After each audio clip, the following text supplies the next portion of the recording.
Good morning, good morning. Mr. Cities, calling all my Jamaicans and foreigner. Listen to me. Okay, welcome back, ladies and gentlemen, and my fellow friends in different country. And today's news or today's reaction is the story about Jamaicans being rejected in UK, and we want to see the way they are suffering there and the way they are crying in UK. So watch this video, then I will come for more reaction. Thank you. Good morning, good morning. Mr. Cities, calling all my Jamaicans and foreigner. Listen to me. It's not easier foreign. Member needs tell you this, yeah? It's not easy. You see, if you're not Jamaica with the beautiful sunshine and river and natural fruits and all these things, you stay there and try and make something on yourself. Yes, come here and visit. Me not stop nobody from come out foreign, but listen to me, it's not this cold place. You see, if you're not work, dog near me a supper. Nobody not there to help you. And even with job, when we have a job, you see when you work, you go straight back on bills.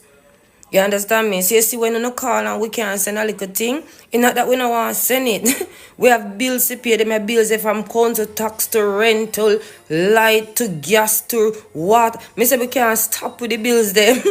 And on top of them tax up and tax on the paycheck. Listen to me. We hardly have anything to squeeze. You see them when they want to see a party up and party up. Don't get me wrong, them is a party up. Probably just release the stress after them pay them bills and everything. Trust me. Because the money is not there. And where's the cost of living coming, yo? It's not easy. Even with education, you get a job. It's not easy, and it's not that easy if you get a job either. Because you go see interview upon interview. If the people them not like you, you not get the work. You not get the work. Member needs to tell you that. You hear that? So if you're in the Caribbean, which part of the day with nice sunshine, whatever, yes, it might be a little boat house, whatever, but me miss me little boat house. When me can go a river, get up and cook some food out the door. Yes, sir. You not have no food, you not eat. No money for buy food, you can't eat. You can't go trust nothing at the people them shop. The foreign land not easy. Member needs telling her this. You hear that? Trust me. Me always dream for just work and go back because obviously my mother sent for me. You understand what I say? Because she had to seek a better life. Education, me do my flight attendant, everything. But me get sick. You understand me? After that I be a buckling. Yo, remember me tell you. Luckily me have my girl with brain. You understand what I say? Trust me, that place is not easy. You know, this cold land, foreign land is not easy, my people. Remember me telling you that. Me see my father back home and me tell him, me just make sure him okay. You understand me? Even though me can't eat sometime, me make sure him okay. Because me say me nah make him come and come struggle like me. You must say mad. My father can't come struggle. But my son, me make sure him have everything him have. Want him have everything me have. We scrape, we left back, we just scrape for myself. But anybody can relate to this, so the foreign are not easy. Anybody can say it easy, whatever. To Uno, good luck to Uno. Glad for Uno. But for me, and most people, it's not easy. So. You hear that? For the last video I make about life not easy in the UK. They all were asked why me not go back. The reason why the kids not go back is because I can't find nobody to trust. I have big trust issue. I start business back home so that I could take my little time build up and go back, and it's the own relative of mine rob out everything. Everything him take when me work hard and save and put little. And say one cocoa, full basket, me do that try in my business, them rob it out. Okay, that's why me not go back. When I ask why me not go back, that's the reason. Because Jamaica is beautiful. It's just the trust. And me can't save. As me said before, me can't save. As me work now, the money gone back from bills. Bills. The ones in Jamaica is saying, yeah, UK is better than Jamaica. No, I'm not saying Jamaica is not hard, you know. I'm not saying not hard in Jamaica. But me I say it's not easy in the UK. You can't get no free water for bed. You have thing called council tax. Bills upon bills as you work. The money go back upon bills. That's what me I say. Me not saying Jamaica is easy. Me I say the UK is not easier. It's not old time UK, this 1960, 1980. It's not even the old time UK when me just come here. After the COVID, things get really hard. Everything gone up, sky high. What I mean sky high, everything up. So that's the reason why I'm not going back home. And nothing isn't easier in the UK. Me I tell you now. But come and see and feel yourself. Them say who feels it knows it. You understand me? That's where I talk from. When I tell people that I want to move back to Jamaica, the first thing that comes to their mind is, what about the crime? So let me tell you about my experience. I appreciate that my Jamaica is not everybody's Jamaica, but I can only tell you how I feel. And having lived in the UK for 9 years, let me just say this. I have experienced more direct consequences of crime in London than I have ever experienced in my entire life in Kingston, Jamaica.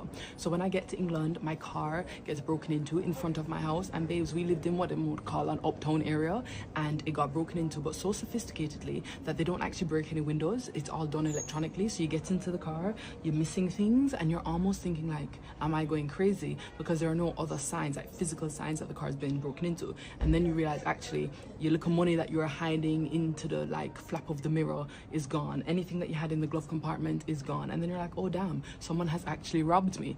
The other time, just after COVID, my car was parked directly in front of my house and the whole thing was gone. I called my sister, I said, you saw my car outside, right? She goes, of course I did. The car was not there. When I called the police and told them that my car has been stolen, they asked me if I had any video footage or any photos, and I explained no. They said, well, it was a Range Rover, and Range Rovers are being stolen all the time, so they won't bother looking into the case. I needed to contact my insurance company. I'm like, the whole car is gone and nobody's going to look into it. And then at my restaurant, I had a restaurant in Clapham, again, not the hood.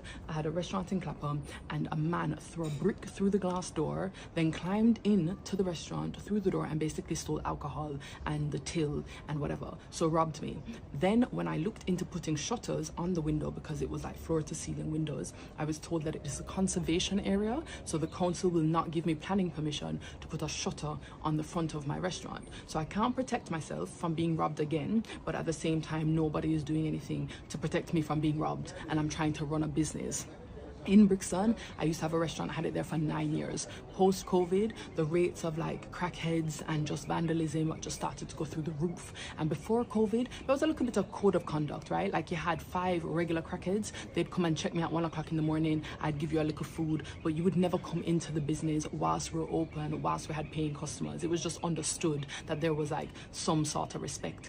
Post-COVID, the new crackheads, babes, they never respect anything. They would come into the restaurant whilst I'm open. You're sipping on a 14-pound cocktail and literally somebody is stealing your bag in that moment. And I'm like, this is getting madness. Again in Brixton, which is supposedly gentrified, someone gets stabbed at 3:30 in the afternoon. I'm like, you're not even waiting for nighttime? And for me, this was a bit weird. I opened a bar on Cold Harbour Lane. The day I was opening the bar, the roads were blocked off by police because there had been a fatal stabbing. So my point is that I have not ever had to have those concerns living here in Kingston, Jamaica. No, I am not saying that there is not an issue of crime. What I'm saying is that most times in the uptown areas, it is targeted crime. It is not being in the wrong place at the wrong time. Today I was walking downtown and many people are like, oh no, you can't go downtown. I was going downtown, I was taking pictures, I was taking videos, it was fine. Somebody told me that the rate of crime against tourists or expats is something like 0.001%, something like that, 0.01, 0.001, you get the gist. It is very little. So when you guys are telling me about crime, there is nowhere that I'm going in Jamaica that I ever feel like my car is actually going to get stolen. And the other thing is that I genuinely believe that if something happened to me in Jamaica, there would be some repercussions. Whereas in London, I felt like it was so much about being in the wrong place at the wrong time, because you have like £1 million houses here and then you have like a volatile estate there, which was very strange to me. And I just, maybe again, because I feel like a foreigner in London, it just never felt comfortable. I've seen somebody on the train and this man was being super aggressive to him. The guy wasn't even responding and the man smashed his head into the glass and his head just started bleeding and nobody flinched. Nobody said anything. I have confidence that if something happened to me here in Kingston, that somebody, somewhere would take up after me. And these are just the things that I just wanted to share. Now, please remember, I am not saying that there is not a crime issue. I am not saying that there aren't things that we need to deal with as a country. What I am saying to you is that this idea that in Kingston we're like dodging gunshots all the time, or we're walking around fearing for our lives, clutching our handbags, is just simply not true. And that is my lived reality. I appreciate you guys might have a different story. So no, when I think about moving back to Jamaica, crime is not anywhere near on my radar as a concern. You know, so within the Jamaican diaspora, those of us that live in the United Kingdom really do have it worse. You know, just check the travel time and the time difference for one. 10 hours in the air in one tube above the Atlantic Ocean before you touch down. And when you touch down, you're transported 6 hours back in time. So you leave yesterday, arrive tomorrow, but you're really still in it today. But if you're in a New York, you know, if you're part of the New York diaspora, if you're part of the Miami diaspora, if you're part of the Toronto diaspora, I want 3 hours in upon the plane, you know, I want 45 minutes in upon the plane, you know, and there's absolutely no time difference. And if there's a time difference, it must be about 1 hour or so. And we have what? 3 plane a week, you know, a week leaves London to come to Kingston. You hear me say 3 a week, not 3 a day. Yeah, not 3 every 2 days or whatever it case may be. 3 a week, Monday, Wednesday, and Friday. We all know that the service they will leave London, come to Kingston, my love. And if you want to fly up on the weekend, it not exist. And if you don't have US visa, you cannot do the transit. So if somebody dead, you have to travel on that the service there to Kingston, Jamaica. And let me tell you something about that the service that it's expensive. You cannot get no little $300 US ticket to America, you know, like what them have. You have to spend all £800-900 for ticket, and that is on the cheaper end. I want you to trust and believe that. There are people right now that have purchased their ticket for summer this year, and they know that they have paid 4 figures for an economy seat. You hear me say an economy seat? Me I thought 3 seat, 4 seat, 3 seat, because the plane them big, you know. So them pack way up in the plane like sardine. We're not getting a leg room, we're not getting a baggage, and if we want like a 2 piece of baggage, if you have to spend more money and all of that sort of something there just to reach back of your yard. So if you're a mother with 3 picnic, Lord of mercy, thousands and thousands of pounds, that's enough for just come back to your country. So just retaining and maintaining your connection with the island can be so difficult just for that simple fact. Because if you're there in America, you know, and you miss the 6 o'clock, you just get the 7 o'clock. You know how much flight leave New York, come to Jamaica, come on, wait name there.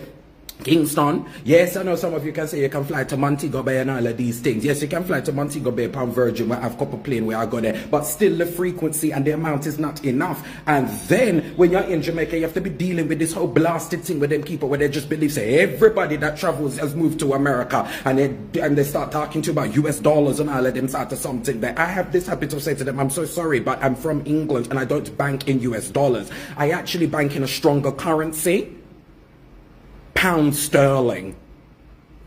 Can me remember the days when we go to America, you know, me take £500 and the people then give me 1,000 US dollars. Oh, I bank in a stronger currency. But you're constantly in this as something where you're battling with the people them about US dollars. You're battling with the people them about the flight. You're battling with the people them about time difference. And when you reach Jamaica, my love, when you're flying from England, my love, me say, you're tired. The breed of tiredness will come down by you, man. Because going to Jamaica and a sort of simple something, you know, and like one little tree of a plane ride, because you come from New York as you reach it in at the same time zone, so you probably just have one little grip. No, when you're traveling from the United Kingdom, you have to have a whole heap of things in your back, because that is a serious trip we are going on. And when you land, hey, no matter how you're excited, you're delirious because you're not asleep, you're tired, you feel away, all of them sort of something. And it takes a good couple of days, you know, before you start to reach back into that in the system. It's not normal. May I tell you, all of the people that will live in England, we know the Caribbean, you know, the Caribbean routine of it all, knows the pressures,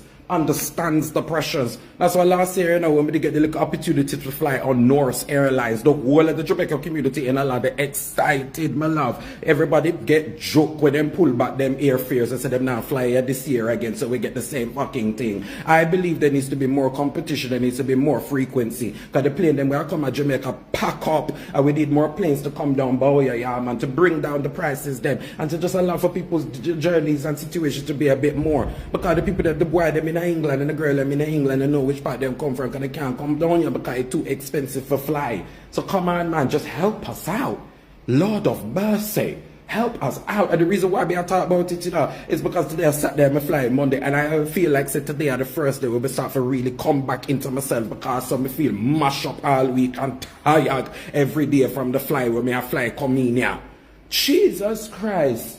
My goodness, may I tell you, the Jamaican diaspora members in the United Kingdom, we have it the worst. And I think like we need to stand up and do something about it, man. We need to do a petition or something. God Almighty, because this cannot be on. It cannot be on. God. Okay, hope guys you have seen a very painful story and you have learned something. And if it is your first time to watch this video, this is MIKEANN'S reaction, and I want to request your subscription and your support, your comment. And if you are in a different country, like you are in a different country but your origin is Africa, or you come from Africa, or you come from Jamaica, you can comment what you are going through in the UK or in abroad or in white people, so that we can react on that, and so that we can do more reaction on that. So I think that each and everyone in this world, the dream of everyone is to go in different country. Most of the countries that people are admiring to go is the white people countries, or white countries, whereby it is UK, America and etc. But the problem is that most of the people are crying there because of taxation. Taxation is it is too high to them, but not only taxation, but also the living things, the way they can get their living things, the way they can be with other people. Because we can see that on that video we can see a lady saying that we have been isolated, we don't want to interact with people. Why? Because we are Jamaica, because we are black people. But I want to tell you that each and everyone has a dream to go in UK or in abroad, but when we reach there, we get different thing. We get that there it is suffering. We have a job, yes, we have money, but that money, it can't help you.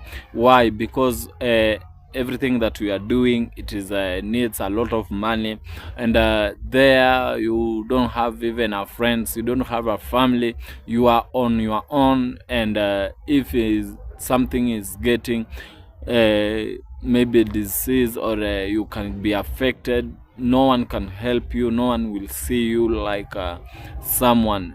That's why when we see in television, we will hear a lot of complaining that oh, my friends, my parents, please help me, give me some transport so that I can come home.